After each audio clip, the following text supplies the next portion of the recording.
Hello students, हम जैसे कि सॉल्युबिलिटी की बात कर रहे थे, तो सॉल्युबिलिटी में हम यहाँ पर एस ब्लॉक के आयनिक कंपाउंड की सॉल्युबिलिटी सबसे पहले देखते हैं। उसके बाद हम देखेंगे पी और डी ब्लॉक के आयनिक कंपाउंड की सॉल्युबिलिटी। तो सबसे पहले मैं एस ब्लॉक के आयनिक कंपाउंड की सॉल्युबिलिटी की बात करता हूं। Solubility of ionic compound of S block of S block और एस ब्लॉक के आयनिक कंपाउंड की जो सॉल्युबिलिटी है वो हाइड्रेशन एनर्जी और लैटिस एनर्जी पर डिपेंड करती है, और दोनों को अफेक्टिंग करने वाले फैक्टर जो होते हैं वो सेम होते हैं। तो हम भाई कैसे डिटरमाइन करेंगे सॉल्युबिलिटी डायरेक्टली प्रोपोर्शन होती है हाइड्रेशन एनर्जी के और इनवर्सली प्रोपोर्शन होती है लैटिस एनर्जी। और जहां पर भी हाइड्रेशन एनर्जी बढ़ आ जाए तो वह सॉल्युबिलिटी को रिप्रेजेंट करेगा, मतलब सॉल्युबिलिटी उतनी ज्यादा होगी, और जहां पर लैटिस एनर्जी बढ़ आ जाए तो वहां पर स्टेबिलिटी ज्यादा होगी। स्टेबिलिटी क्या होगी? ज्यादा। तो ये चीज का विशेष ध्यान रखें। अब आता है हाइड्रेशन एनर्जी भी वही सेम फैक्टर पर डिपेंड करता है जो लैटिस एनर्जी डिपेंड करता है। मतलब लैटिस एनर्जी और हाइड्रेशन एनर्जी की अगर हम फैक्टर अफेक्टिंग देखें तो वही चार्ज ऑफ केटाइन और एनाइन एंड यहाँ पर साइज ऑफ केटाइन और एनाइन या रेडियस ऑफ केटाइन एनाइन के इनवर्सली होता है, और चार्ज ऑफ केटाइन एनाइन के डायरेक्टली प्रोपोर्शनल होता है। तो फिर हम यहाँ पर अगर सॉल्युबिलिटी को कैसे डिटरमाइन करेंगे, तो एक यहाँ पर ट्रिक से हम यहाँ पर लेते हैं जिसमें कब हमें हाइड्रेशन एनर्जी को देखना है और कब हमें लैटिस एनर्जी को देखना है, उस चीज को हम यहाँ पर देखेंगे। तो मैं एक शॉर्टकट फॉर्मूला बताता हूँ या शॉर्टकट ट्रिक बताते हैं। जहां पर शॉर्टकट ट्रिक अब आता है केस नंबर फर्स्ट ट्रिक में सॉल्युबिलिटी के लिए कि इफ कॉमन आयन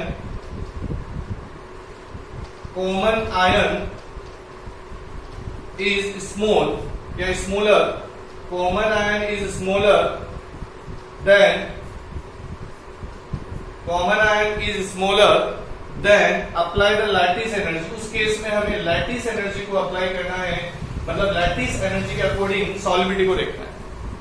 जहां पर जैसे कॉमन आयन में स्मॉल कॉमन आयन में हम लेते हैं फ्लोरीन HO माइनस हाइड्रोक्साइड, यहां पर लेते हैं O-2 ऑक्साइड, यहां पर हम लेते हैं लिथियम केटाइन में, यहां पर सोडियम एंड सेकंड ग्रुप के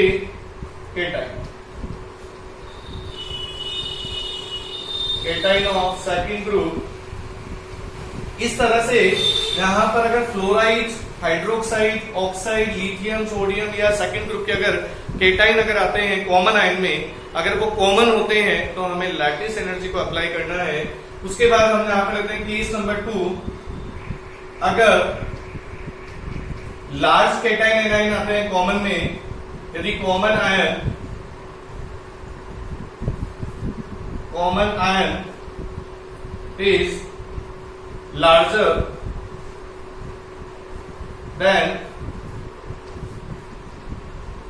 apply the hydration energy। उस केस में हाइड्रेशन एनर्जी को हमें अप्लाई करना होगा। और यहां पर कॉमन आयन में देखो, लार्ज कॉमन आयन में कार्बोनेट, सल्फेट, पॉलीएटॉमिक आयन से कार्बोनेट हुआ, सल्फेट हुआ। उसके बाद में यहां पर नाइट्रेट हुआ, पॉलीएटॉमिक एनाइन, इनका साइज ऑलरेडी लार्ज होगा। यहां पर क्लोरेट हुआ। उसके बाद में यहां पर लेते हैं बाइकार्बोनेट, तो ये तो है एनाइन। और उसके बाद में रूबिडियम, सीजियम अगर आ जाते हैं तो ये होते हैं केटाइन और ये होते हैं एनाइन, लार्ज केटाइन और लार्ज एनाइन। इस केस में हमें हाइड्रेशन एनर्जी को प्रायोरिटी देना है या हाइड्रेशन एनर्जी को देख करके सॉल्युबिलिटी निकालनी है, और इस केस में हमें लैटिस एनर्जी को देख करके सॉल्युबिलिटी निकालनी है। तो इसका एक एग्जांपल से मैं और एक्सप्लेन कर देता हूं। जहां पर मैंने एग्जांपल लिया, जैसे lithium hydroxide, sodium hydroxide, potassium hydroxide, rubidium और सीजियम।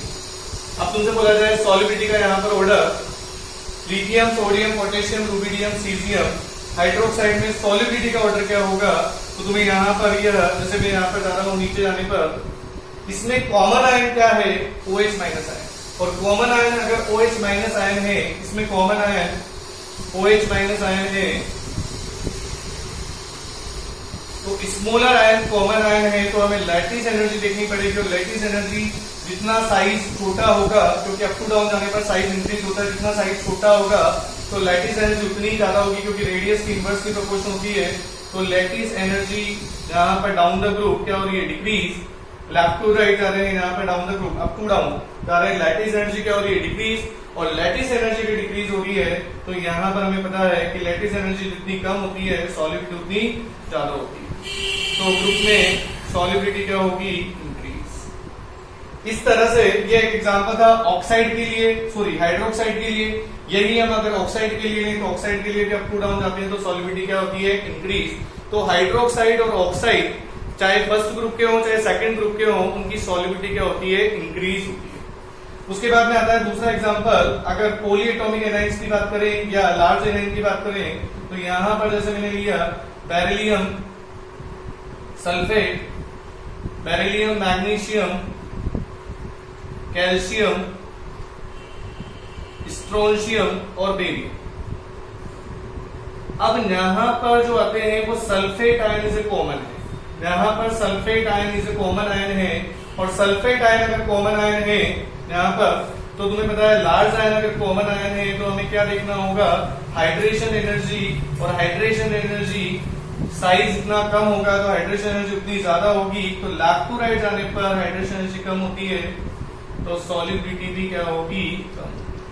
तो इस तरह से हम यहाँ पर चाहे एस ब्लॉक के आयनिक कंपाउंड की सॉलिबिलिटी निकाल सकते हैं, वो चाहे ऑक्साइड हो चाहे हाइड्रोक्साइड हो, चाहे यहाँ पर सल्फेट, कार्बोनेट, बाइकार्बोनेट, नाइट्रेट और यहाँ पर क्लोरेट, इसमें भी निकाल सकते हैं। तो इस तरह से हम यहाँ पर सॉलिबिलिटी को नेक्स्ट कर लेते हैं पी और डी ब्लॉक के आयनिक कंपाउंड्स की सॉलिबिलिटी का ऑर्डर।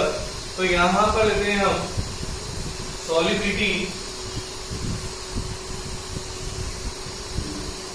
solubility of compounds,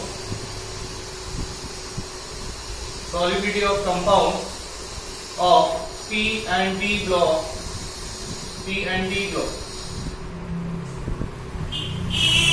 और P और D ब्लॉक के कंपाउंड्स की जो सॉलिबिलिटी है वो डिपेंड करती है, यहाँ पर अगर आयनिक कंपाउंड्स में अगर बात करें तो आयनिक कंपाउंड्स वाटर में डिसॉल्व होंगे, और सॉलिबिलिटी की बात कर रहे हैं हम वाटर में, तो solubility in water, solubility in water तो इनवर्सली प्रोपोर्शनल होता है पोलराइजेशन, और पोलराइजेशन अपन नेक्स्ट लेक्चर में पढ़ेंगे। पोलराइजेशन का मतलब होता है कोवेलेंट कैरेक्टर, आयोनिक बॉन्ड में कोवेलेंट कैरेक्टर, जिसको हम फजास रूल भी बोलते हैं। तो यहाँ पर कोवेलेंट कैरेक्टर आने की वजह से जितने ज्यादा अगर कोवेलेंट कैरेक्टर आएंगे तो उसकी सॉलिबिलिटी वाटर में उतनी क्या हो जाएगी, कम हो जाएगी, सॉलिबिलिटी उतनी क्या हो जाएगी, वाटर में कम हो जाएगी। तो यहाँ पर पी और डी ब्लॉक के कंपाउंड्स की सॉलिबिलिटी हम डिपेंड करते हैं पोलराइजेशन पर बात करते हैं, जितना ज्यादा पोलराइजेशन होगा सॉलिबिलिटी उतनी कम होगी। जैसे यहाँ पर एक एग्जांपल लेते हैं AgF, AgCl, AgBr और यहाँ पर AgI। अब बताओ सबसे ज्यादा सॉलिबिलिटी किसकी होगी, या सबसे ज्यादा कोवेलेंट कैरेक्टर किसमें आएंगे, तो हमें इसमें कैटाइन का साइज या कैटाइन सबने क्या है, कॉमन है, Ag प्लस कॉमन है, तो हम एनाइन देखेंगे, और यहाँ पर और एनाइन में जितना साइज जितना ज्यादा बड़ा होता है एनाइन का, तो कोवेलेंट कैरेक्टर उतने ही ज्यादा आते हैं। इसमें कोवेलेंट कैरेक्टर ज्यादा होंगे, और कोवेलेंट कैरेक्टर ज्यादा होने की वजह से इसकी सॉलिबिलिटी क्या हो जाएगी, यहाँ पर कम, कोवेलेंट कैरेक्टर यहाँ पर ज्यादा होंगे और सॉलिबिलिटी यहाँ पर क्या हो जाएगी, और सॉलिबिलिटी कम होगी, तो AgF की सॉलिबिलिटी सबसे ज्यादा होगी। इसी तरह से सेकंड हम बात करते हैं, तो HgF2, HgCl2, HgBr2 और HgI।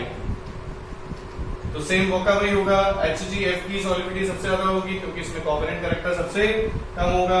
उसके बाद में थर्ड में हम लेते हैं यहां पर PbCl2 और PbCl4 में सॉलिबिलिटी किसकी सबसे ज्यादा होगी, तो यहां पर, या ये भी ऐसे कैसे सेम ले लेते हैं, यहां पर PbF2, PbCl2, PbBr2 और PbI।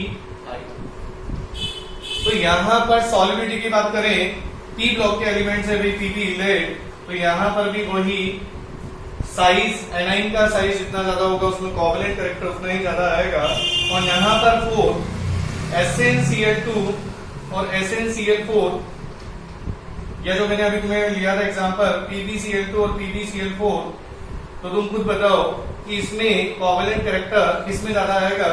तो जहां पर केटाइन का चार्ज जितना ज्यादा होगा वहां पर कोवेलेंट कैरेक्टर ज्यादा आएगा, क्योंकि वहां पर पोलराइजेशन पावर ज्यादा होगी। तो यहाँ पर Pb+4 की भी पोलराइजेशन पावर ज्यादा होगी, Sn+4 की भी, तो सॉलिबिलिटी में इसकी ज्यादा होगी। तो इस तरह से P और D ब्लॉक के कंपाउंड्स की सॉलिबिलिटी को हम इस तरह से देखते हैं।